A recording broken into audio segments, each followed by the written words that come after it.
In 1795, something happened along the Mississippi River in Louisiana.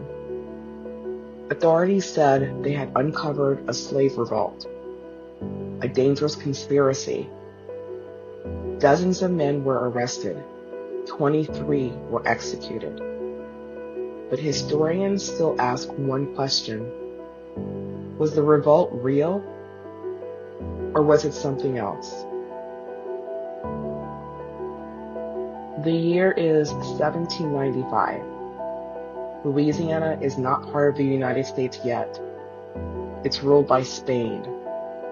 Plantations line the Mississippi River.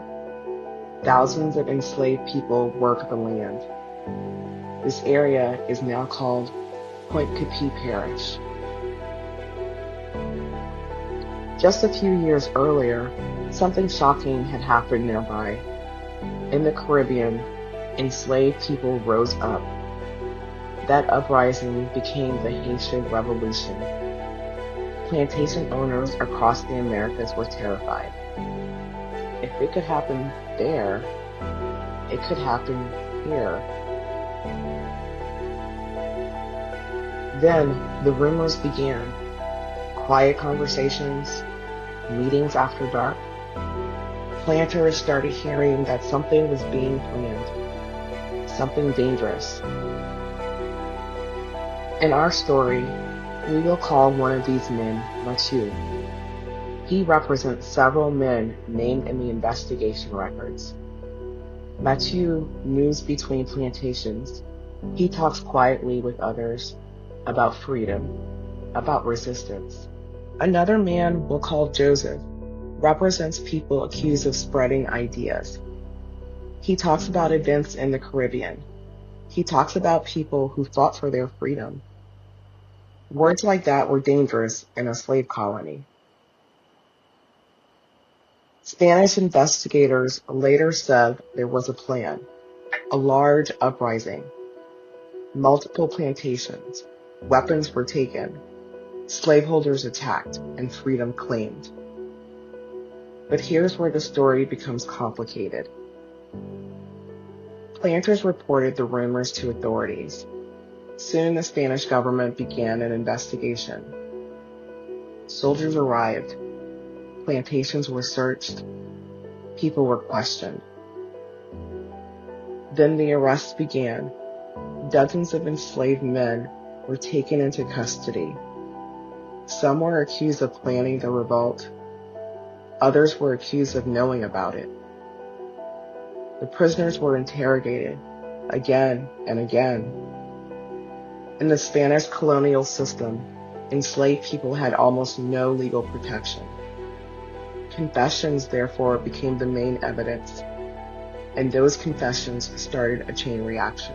One man, we'll call Pierre, represents people caught in the middle. Pierre is questioned. Under pressure, he names others. And those men are questioned too, and the list of suspects keeps growing. Soon, investigators believe they have uncovered something huge, a major revolt. Dozens of conspirators, maybe more. But the evidence mostly comes from those interrogations, and historians today still debate what that means. Across the region, panic spreads. Slave owners fear the colony could erupt in violence. Officials believe they must act quickly. The governor of Spanish Louisiana is Francisco Luis Hector de Carondelet. He believes the conspiracy is real, and he decides to send a message. Trials are held. The accused men have little chance to defend themselves. Most of the evidence comes from interrogation testimony. The outcome is already becoming clear. 23 enslaved men are sentenced to death. Others are whipped. Some are branded. Many are sold away from their families. The executions are meant to stop rebellion before it starts. It's a warning to the entire colony that resistance would not be tolerated. Some historical accounts say the heads of executed men were displayed as warnings along the river road where everyone could see them. The message was clear: do not rebel. The trials happened here. The executions happened here. And for generations, the story was barely mentioned. But historians today still struggle with one question. How large was the conspiracy really? Was it truly a massive revolt being planned?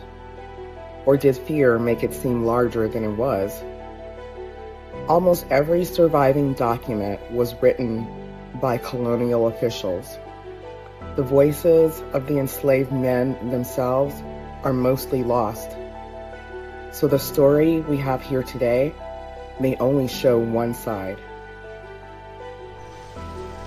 Today, the fields of Pointe Coupée look quiet.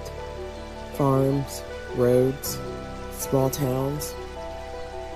But in 1795, the same land was the center of fear, interrogations, trials, and executions. A mystery historians still argue about. Over time, the story faded.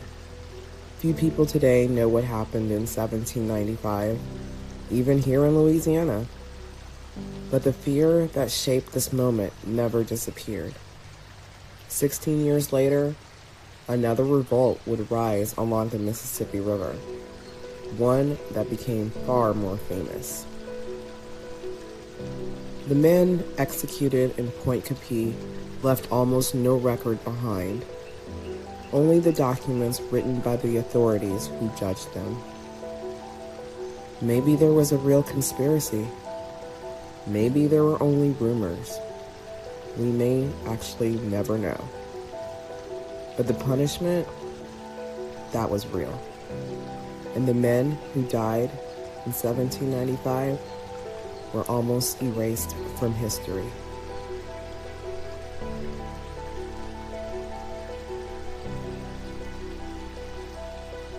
In 1795, officials believed they had stopped a massive revolt. 16 years later, one actually happened on the German coast of Louisiana. Stay tuned.